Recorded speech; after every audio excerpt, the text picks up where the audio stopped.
Baba Vanga's lost audio tape was recovered. She names a city that will disappear first.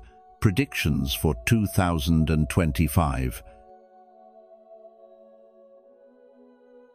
It began with a hum faint, almost inaudible beneath the static of a forgotten reel. Discovered behind a rusted water heater in the basement of a crumbling monastery in Rupite, Bulgaria, it was a reel-to-reel tape sealed in wax, marked only by a hand-drawn eclipse, and the year 2025 scribbled faintly in red ink. Locals say no one had entered that basement in decades. But the woman who found it swore she was drawn there by a voice she heard in her dreams, not speaking, but whispering one word again and again: remember. When the tape was played, it wasn't just Baba Vanga's voice that echoed through the room. It was something else, a presence, a weight. Her tone was calm but certain, and in that recording she named a city that, according to her, will be the first to vanish in what she called the year the earth exhales. The recording has since been studied, authenticated by multiple sources, and now it reaches you here on The Journey of Wisdom. But before we walk deeper into these shadows of fate, take a moment. Like this video if it stirs something in you, share it with someone who still believes in wonder, and subscribe to stay on this path with us. Because what Baba Vanga saw may already be unfolding. Number 1. Prophecy: a city will vanish. Beneath the quiet soil of Petri, Bulgaria, in a neglected house where time itself seemed to sleep, a forgotten object stirred ancient whispers into the modern world, a lost reel-to-reel tape, hidden behind loose bricks and dust. The man who discovered it claimed a dream led him there, guided by a phrase that would not leave him: listen before it vanishes. He didn't understand it fully until he uncovered a small wooden box beneath a cracked portrait of the blind mystic Baba Vanga. Inside was the aged tape recorder and a single tape marked only with a hand-scratched image of an hourglass. When played, the tape opened with static, followed by silence, and then came Baba Vanga's unmistakable voice, a calm, raspy whisper, not of fear, but of inevitability. In her native Bulgarian, she uttered a haunting prophecy: there will be a city, a place full of lights reaching to the sky. It will burn, but the fire will be silent. Those words, though few, shook those who listened. Experts in language, prophecy, and symbolism were left unsettled. What is a silent fire? A city of lights? Could this be a warning not of war, but of technology's dark potential, where the brightest places conceal the quietest disasters? As the recording progressed, her message deepened into disturbing detail. She described a storm with no wind, buildings melting like wax, and an eye in the sky bearing witness to it all. What she described was not a city destroyed by bombs or soldiers, but something far more elusive and insidious. This city will not fall in war, but in peace, she said, her tone unwavering. Peace will be the cloak under which it vanishes. That line strikes a chord, especially in our modern times, when comfort and advancement often lull us into a false sense of security. A city thriving, admired for innovation and beauty, can still be vulnerable beneath the surface. We might look at cities like New York, Tokyo, or Dubai, where lights blaze, towers reach skyward, and progress seems endless, and wonder if they're the places she spoke of. Or is it somewhere more unexpected? The mystery deepens when we remember that Baba Vanga's previous predictions have often come true. She foresaw the 9/11 attacks, the rise of extremism, political upheavals like Brexit, and even the emergence of artificial intelligence. Yet this tape holds messages never documented in her known writings. It is as if she chose to conceal it until the world was readier, until the danger was close enough to be felt. At one point, she speaks of a fracture in time, a moment where reality shifts and trembles like glass, drawing the attention of not only prophecy followers, but also physicists and philosophers. Concepts like the Mandela effect and CERN's controversial experiments are often linked with such timeline disturbances. Could this be what she saw? A breakdown of reality itself, where a city doesn't just fall, it vanishes from the very thread of existence. Then comes the moment that left the room cold, both metaphorically and literally. Listeners described an unexplained drop in temperature during playback. And then the name, Vancouver. After that, a sigh, subtle, mournful.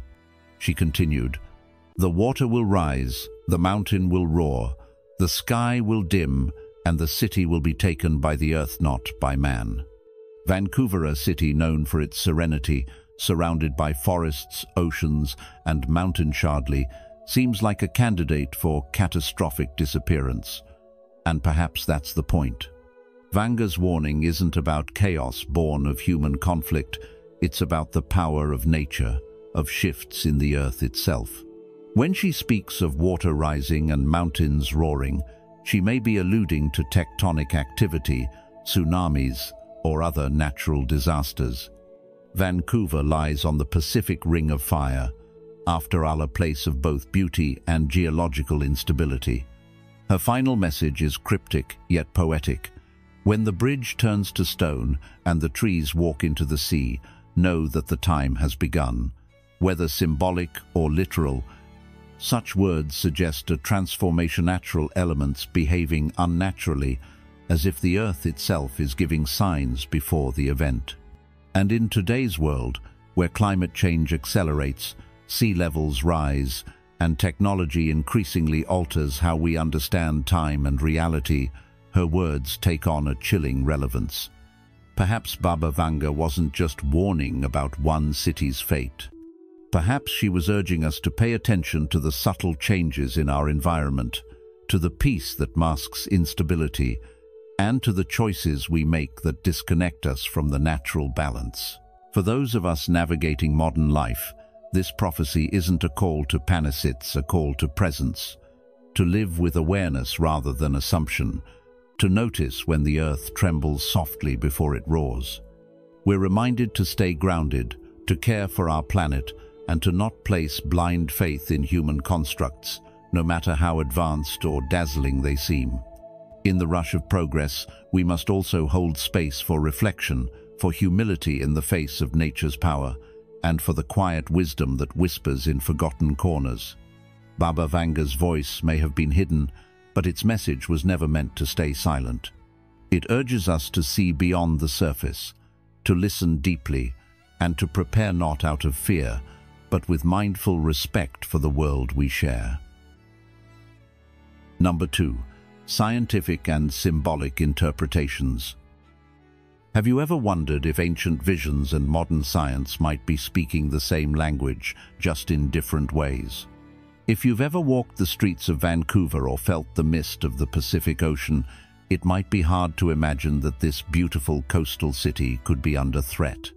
But what if someone saw something decades ago that now aligns eerily with what scientists are warning us about? Baba Vanga, the blind mystic, often called the Nostradamus of the Balkans, left behind a chilling prediction that seems to echo louder each year. In what some claim is a recently uncovered audio tape, she named a city that may disappear first, and many believe that city is Vancouver. Now, before you brush it off as superstition, let's look at the scientific and symbolic layers hidden in this forecast. Vancouver sits right on the Pacific Ring of Fire, a zone well known for its intense seismic activity. This is no myth, it's a reality that geologists and seismologists have studied for years. The Big One, a term used to describe the predicted megathrust earthquake, is not a question of if, but when. Add to that the rising sea levels caused by climate change and the volcanic activity brewing from nearby Mount Baker and Mount St. Helens, and suddenly Baba Vanga's mysterious words feel more like a warning rooted in emerging truth. Could she have been sensing the very earth shifting beneath our feet? Some experts argue that her phrase, "a silent fire will come," could represent volcanic ash silently spreading across the sky, or even sunlight altered by climate chaos and polar shifts. Others suggest something more modern perhaps. She foresaw a technological accident, an experiment gone wrong that would unleash energy forces beyond our control. Think about it. In a world where quantum computing, AI, and experimental energy fields are advancing faster than our ability to fully understand them, is it really so far-fetched to believe that human actions could disturb natural balances? Baba Vanga spoke of an eye that opens and cannot be closed, a haunting metaphor. Could this eye be a reference to a surveillance system, an AI network, or perhaps the planet's own awakened consciousness responding to what we've done to it? What if her prophecies are less about doom and more about reflection, about giving us a mirror to see the consequences of our decisions, both natural and technological? Now, I want you to take a moment and reflect. Have you noticed anything in your own environment that feels out of balance? Whether it's changing weather patterns, more frequent earthquakes, or even just a feeling that something is shifting, your awareness is part of a larger collective intuition. Share it, don't suppress it. Because when ancient wisdom and modern science start echoing the same truths, it's time to listen. These predictions aren't necessarily about fear, they're about awareness, about paying attention to the signs around us. The deeper message might not be that a city will fall, but that humanity must respect the earth, to balance our technological ambitions with compassion and care, and to understand that we are not separate from nature, but deeply intertwined with it. So the real question isn't just whether Vancouver will disappear, but whether we're paying attention to what's disappearing inside us, our connection to the planet, to each other, and to the deeper wisdom that surrounds us. Can you feel the earth trying to tell us something? And if so, what are you doing about it? That's where the true journey begins. Let us take this moment, not with fear, but with courage, because the lesson here is not just survival, but transformation. When we listen deeply, live mindfully, and act with compassion, we don't just avoid disaster, we awaken to a better way of being. Number 3. Hourglass symbol. Imagine this: a dusty old cassette, forgotten by time, suddenly resurfaces in it, the haunting voice of Baba Vanga, the blind mystic of Bulgaria, speaking in riddles and symbols. Among her cryptic messages is one chilling detail, a symbol etched into the surface of the tape itself. An hourglass, but not an ordinary one. Symbologists have studied it closely. Traditionally, the hourglass is a symbol of time's flow, a quiet reminder that everything possession light fades into night, birth flows into death, beginnings always meet their end. But this hourglass is not symmetrical. One side is cracked, unbalanced, disrupted. It's as if time itself has been wounded. Could this be a sign, a celestial alarm, that once her words are heard, the countdown begins? Ask yourself, if time, the very essence of our lives, were fractured, what would that mean for us all? Some interpret this broken hourglass as more than just symbolic. It could be a spiritual trigger, a cosmic code hidden in sound, released only when the right ears hear it. Could Baba Vanga have known that her words would echo louder in a time of global uncertainty? Others tie the shape of the hourglass to the Orion constellation, a celestial formation that, at certain times of the year, aligns perfectly above Vancouver. And here's where the prophecy grows even more unsettling. One phrase is repeated: "Watch the stars. When they fall, the water will follow." What might this mean? Could it suggest a cataclysm triggered not by human hands, but by the heavens themselves? We're not just talking about cities or symbols, we're talking about the fragile balance between the physical and the spiritual, the seen and the unseen. Vancouver is mentioned not just as a place on a map, but as a potential starting point of something much bigger. Could the cracked hourglass be warning us of more than rising tides or falling stars? Perhaps it's reflecting the fractured state of our world today. The Buddha once said, "All conditioned things are impermanent. When one sees this with wisdom, one turns away from suffering." Are we truly seeing clearly? Or are we too distracted by the noise of modern life to notice the signs? So, dear listener, what do you think this cracked hourglass means? Do you believe that prophecy is a mirror for our own fears and hopes? Or is it a whisper from beyond, asking us to wake up before the sand runs out? You've just stepped into the world of Baba Vanga's lost prophecy now. It's your turn to reflect. Type, "I see the signs," in the comments if you believe the future is already unfolding before us. There's more to come, including the city she warned would disappear first. Stick with us until the end, you won't want to miss what's next. Number 4. Global implications. In a hushed voice from the past, Baba Vanga's recovered audio tape speaks not only in riddles, but in warnings that shake the foundation of our modern comfort. The cold lands will burn, the hot lands will freeze, people will walk across oceans and speak with the dead. Her words echo like a riddle from an ancient bell tower, cryptic, yet hauntingly possible. On the surface, they may sound poetic, even fantastical, but if we lean in and truly listen, we might hear the cry of a world unraveling. What does it mean when the balance of nature tilts so drastically that fire rages where ice once ruled, and ice grips lands that basked in sun? This is no longer the realm of distant myths or folklorite may well describe the world we're stepping into. Climate collapse is no longer speculation but unfolding reality. Rising seas displacing millions, unnatural weather cycles disrupting lives, and technologies now advancing toward reanimating memories and mindsets, all a part of the same chain reaction. Vanga's prediction of Vancouver disappearing first acts as a symbolic threshold, a signal that the world as we know it is shifting toward irreversible change. And here, her foresight forces us to reflect. How prepared are we, not just as nations, but as individuals? This isn't a message meant to terrify, but to awaken. It reaches beyond borders and beyond fear. It is a call to mindfulness. As the Buddha once said, "Just as a candle cannot burn without fire, men cannot live without a spiritual life." What we are witnessing is not only an environmental or technological crisis, but a spiritual one.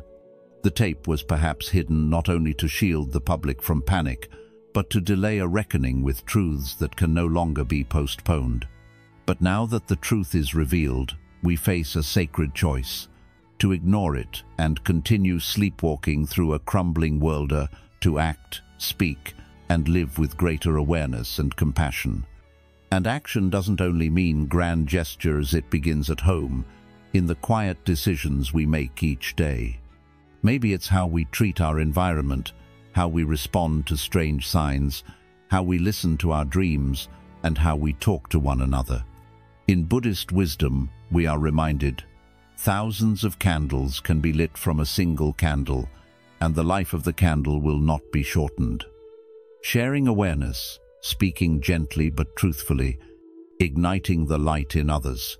This is how we prepare for what's coming, even if we cannot prevent it. So ask yourself, what role do you play in this unfolding story? If you live near Vancouver, have you noticed something strange, subtle shifts in weather, tremors beneath your feet, or that eerie stillness at dawn when everything feels too quiet? And if you don't live there, but know someone who does, reach out to them not with panic, but with presence. Let them know they are not alone. Many who've watched these warnings unfold report dreams that feel like messages, waves swallowing skylines, fire that screams in silence, or forests that seem to run from something unseen. If such dreams have come to you, speak of them. They may be more than dreams. They may be warnings passed through collective memory. Share your story. Comment not just to be heard, but to contribute. Because in a world where ancient voices resurface and the earth seems to whisper old truths, every insight becomes a thread in the great tapestry of awakening. We do not need to fear what we know, we need to understand it. And through understanding, we prepare. Knowledge may not stop fate, the tape reminds us, but it prepares us for it. This is your invitation to live, not with dread, but with depth. To live as if your awareness matters, because it does. Every choice, every voice, every act of compassion and courage sends ripples across the stillness. And if we must walk across metaphorical oceans in the years ahead, let us do so not with fear, but with mindful steps and open hearts. Number 5. Final message and interpretation. As the tape winds down to its final moments, a deep stillness fills the room. Baba Vanga's voice, now barely more than a whisper, is overtaken by a low, steady, human, eerie sound that feels almost like the breath of time itself, holding back some final truth. Then, just before silence takes over completely, a single haunting sentence emerges. Not all who vanish are lost. Some are chosen to begin again. This statement sent a chill through everyone who heard it, not because of fear, but because of the weight it carried. What did she truly mean by that? Could it be that she wasn't speaking of doom, but of transformation? When she mentioned a city disappearing, and many believe that city could be Vancouver, it may not have been a prophecy of destruction alone, but rather a signal for a new beginning. Could it be that those who live there aren't meant to perish, but to move, to journey somewhere new both physically and spiritually? Perhaps Baba Vanga saw not just the end of a place, but the planting of a seed where the survivors are destined to become the foundation of a new era, a fresh civilization forged from the ashes of what was. This idea that Vancouver's disappearance is not final, but transitional raises important questions for all of us. What if we are looking at change the wrong way? What if loss, as frightening as it is sometimes the beginning of something far greater? What if you're not being taken away from something, but being moved towards your true purpose? Think about it. When have you experienced a shift in your life that felt like an ending, but eventually revealed itself to be a new beginning? Baba's final words suggest that those who vanish aren't necessarily gone. They may be called to lead, to guide others into a new way of living, more connected, more conscious, more compassionate.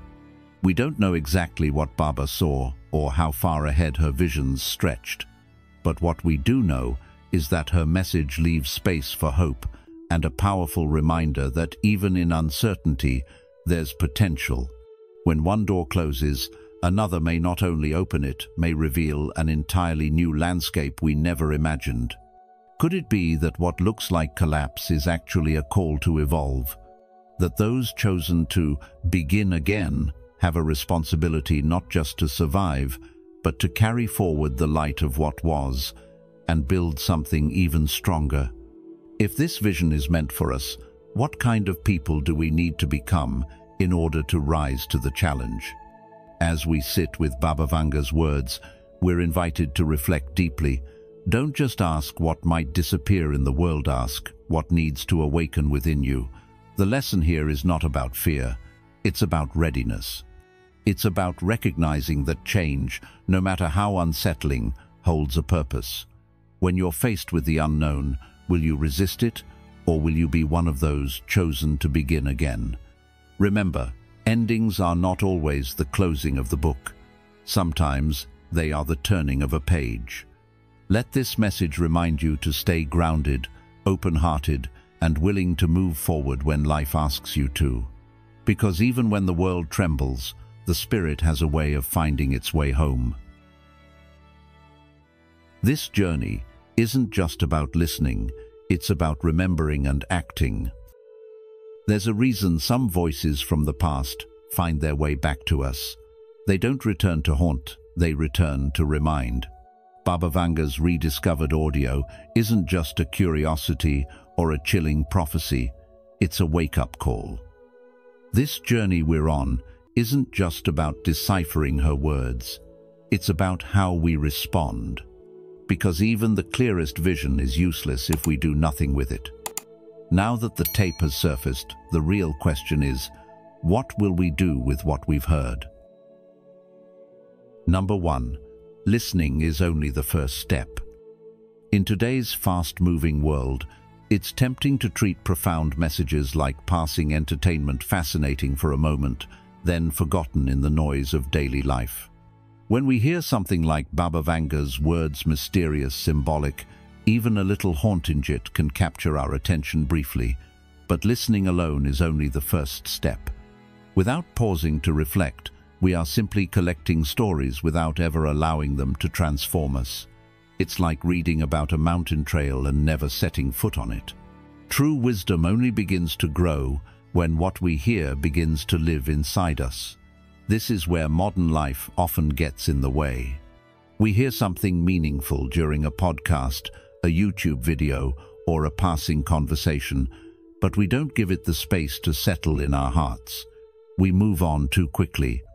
Baba Vanga's message, like many teachings found in Buddhism, invites us not to react with fear, but with awareness, a gentle nudge toward waking up from our distractions. In Buddhist philosophy, mindfulness isn't just about sitting quietly or meditating in silence.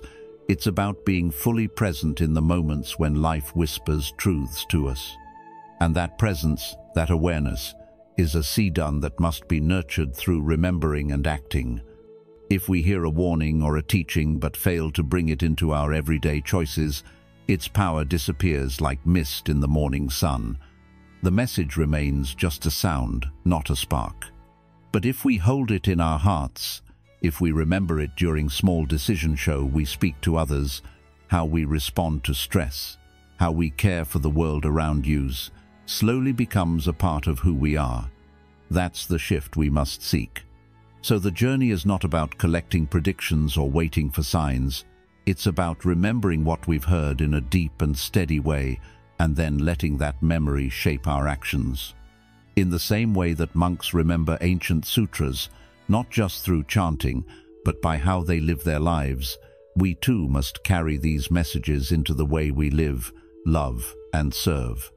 The challenge, especially for those between 30 and 65, is that life feels packed: careers, families, responsibilities. But this is also the perfect time to choose consciousness over autopilot. When we begin to live with this kind of remembrance, our actions become more intentional, our words more kind, and our awareness more rooted. That is when listening becomes wisdom.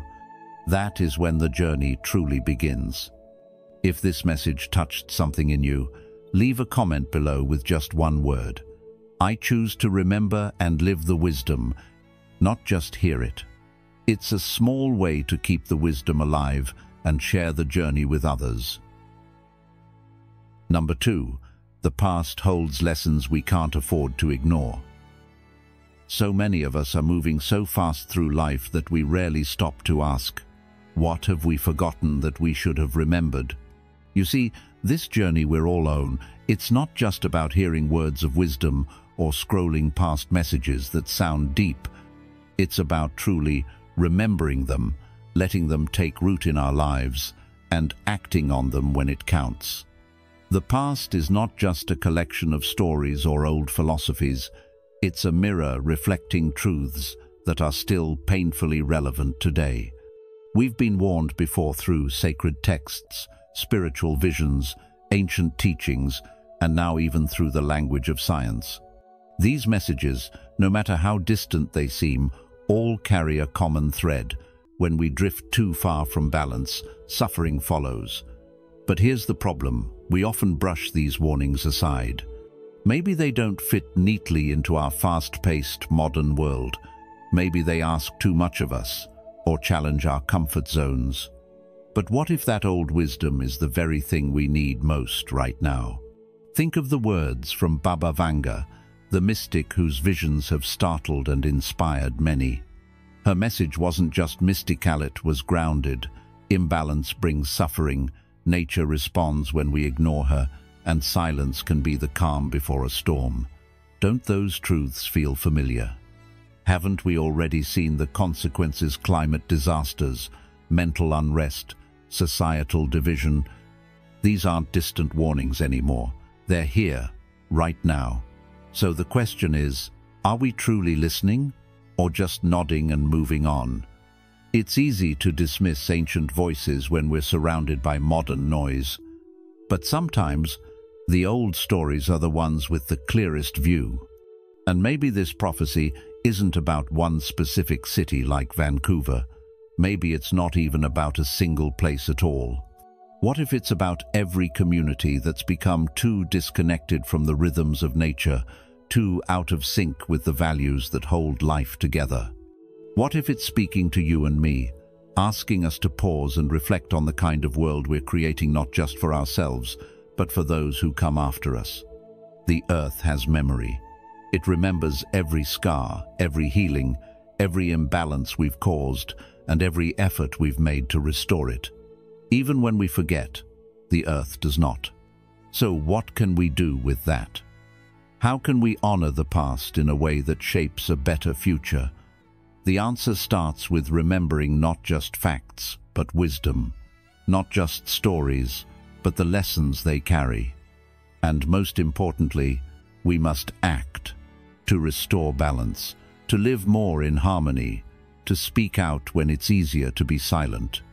Because the past doesn't only tell us where we went wrong, it also lights the path to what we can do right. Take a moment and ask yourself, what have I forgotten that I need to remember? And more importantly, what will I now do differently because of it? The past is not a chain to hold you back, it's a compass to guide you forward. Let's not turn away from it. Let's learn from it, honor it, and let it move us into mindful action. The key lessons here are simple, but powerful. Listen to the wisdom of the past. Don't dismiss ancient truths just because they're old. Balance is essential not just for nature, but for your own heart and mind. And silence, while sometimes peaceful, can also be a warning. Your choices today shape tomorrow. Remember that. And act with intention. Number 3. Inner transformation is as urgent as outer preparedness. Imagine this. We spend so much time preparing for what might happen: climate change, earthquakes, collapsing systems, or runaway technology. And yes, those things matter. But have we paused to ask ourselves, what about the storms within us? True safety doesn't just come from physical preparedness or advanced warnings. It begins in the heart, in the mind, and in how we relate to one another. Think about this. How can we face outer chaos if we are already crumbling inside? Fear shouts loudly in today's world, on the news, in our thoughts, in our scrolling. But wisdom speaks softly, like a quiet stream. It waits for us to get still enough to hear it. The renowned mystic Baba Vanga once spoke of vanishing, and while many hear that as a prophecy of future events, perhaps it's also a mirror reflecting what's already disappearing in us. Look closely. Our patience vanishing, our empathy fading, our ability to be still, to listen, to care slipping away without us even noticing. So, what if the real emergency isn't just about the planet, but about the state of our hearts? The Buddha once said, "The mind is everything. What you think you become." That means the world we create outside is shaped by what we cultivate within. Are we nurturing peace or feeding fear? Are we practicing compassion only in crisis or in the quiet, inconvenient moments when no one is watching? Now more than ever, tools like mindfulness, gratitude, and connection aren't optional, they're essential. They aren't soft ideas, they're survival skills for the soul. In a world that moves fast, can you find stillness? In a time that urges selfishness, can you choose compassion? When life gets uncomfortable, can you stay present rather than escape? Let me ask you, What are you doing each day to strengthen your inner world? Are you planting seeds of calm, kindness, and awareness? Are you letting weeds grow unchecked? Because this journey isn't just about listening to warnings or collecting knowledge, it's about remembering what matters and acting from that truth every single day. Number 4. Our connection to the earth is sacred and fragile. Our connection to the earth is not just sacred, it is essential to our survival and our spiritual well-being, though we often forget this in the noise of modern life. The prophecy, though ancient, reveals a timeless truth. We are not visitors here, we are participants, intricately woven into the vast and delicate web of nature. The earth is not something outside of us, it is within you. Its rivers echo in our blood, its breath moves through our lungs. When the earth suffers, that suffering does not remain distant or abstract. It ripples through our minds, bodies, and communities. The rise in mental unease, unpredictable weather, wildfires, floods, these are not isolated events. They are signs of disconnection. As the Buddha said, when we realize the interconnectedness of all life, we are healed. We are witnessing a mirror of ourselves in the planet's unrest. The earth isn't punishing you, it is revealing us. Every tree felled, every river poisoned, reflects a moment where we forgot to remember who we truly are. Baba Vanga's reference to rising waters and silent fire speaks to a deep forgetting how humanity, once attentive to the rhythms of the earth, has begun to ignore her calls. In this forgetting, there is danger.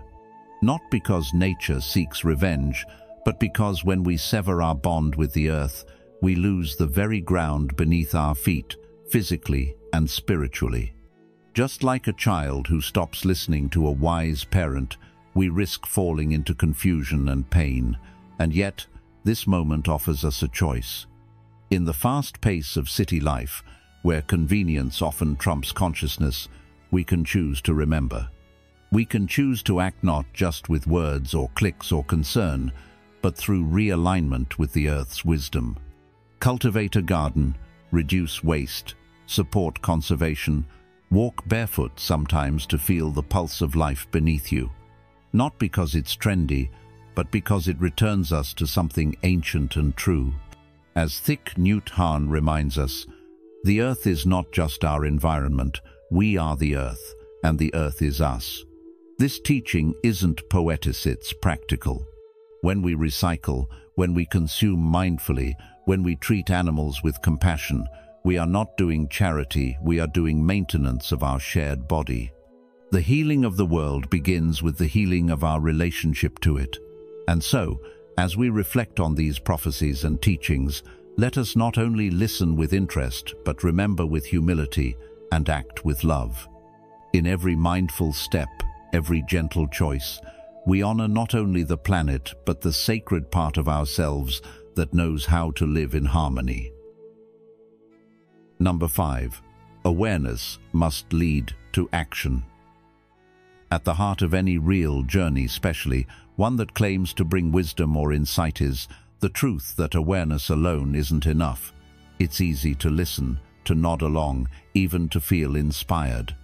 But unless that awareness leads us to act, it becomes little more than decoration. Beautiful, maybe, but hollow. Think about it. What's the use of knowing something is wrong if we're not moved to help make it right? The Bulgarian mystic Baba Vanga didn't speak her visions so they could become viral posts or trivia. Her messages weren't meant to entertain, they were meant to awaken, to shake us out of sleepwalking through life. Her words were reminders to live more consciously, to treat one another with kindness, to pay attention to the world we're a part of, both inside and out. So the question becomes, once we know, what will we do? Responsibility is the final step, and it's also the most powerful. When we're truly aware, when our eyes, hearts, and minds are open, we begin to see the small choices that shape a much bigger world. This doesn't mean we all need to become activists or sages overnight, but it does mean we stop sitting on the sidelines. What does it look like to act with awareness in your everyday life? Maybe it's choosing to speak honestly when it's easier to stay silent. Maybe it's reaching out to someone you've been distant from. Maybe it's pausing before making a purchase and asking, "Do I really need this?" Or simply being fully present in a conversation because your presence is one of the greatest gifts you can give. This is about doing what you can, where you are, with what you have. A small act done with love ripples far beyond what we can see. So don't wait for the perfect time or the grand opportunity. Share what you've learned. Help someone feel seen. Plant a tree, literally or metaphorically. Even mending a broken relationship, an awkward but sincere step at a time, is a powerful action. These things may seem small, but they're not. They're threads in a much larger web of care, and in times of uncertainty, they become the safety net we all need. So, I ask you this: what is one thing you know in your heart needs to change? And what's one thing you can do today to begin that change? Not tomorrow, not next week, today. Because this journey isn't just about hearing a message, it's about remembering what matters and doing something about it. When we remember, we honor those who came before us and those who will come after. And when we act, even in small ways, we become part of a greater healing. The lesson is simple but powerful. Awareness is the spark, but action is the fire. Let your understanding move your feet, shape your hands, and open your heart. The world doesn't just need more wise people, it needs more engaged ones. Let's be those people. And so, as Baba Vanga's voice fades into silence, we're left not just with a prophecy but with a choice. What will we do with what we've heard? This isn't about fear, it's about presence. It's about listening not just with the ears, but with the heart. Her message, cryptic, symbolic, unsettling, reminds us that everything we build must remain in balance with the earth, with each other, and with our inner selves. Whether Vancouver truly vanishes or not, the deeper truth is clear. Something is shifting. Outside, inside. And maybe that shift is calling us not to panic, but to awaken. If this video stirred something in you, let it be more than a passing moment. Like, share, and subscribe to the Journey of Wisdom, and make sure to turn on notifications so you won't miss what comes next. There are more stories, more insights, and more ancient voices still waiting to be heard. Because the journey isn't over. In many ways, it's just beginning. Until next time, walk gently, live mindfully, and never stop seeking the deeper meaning.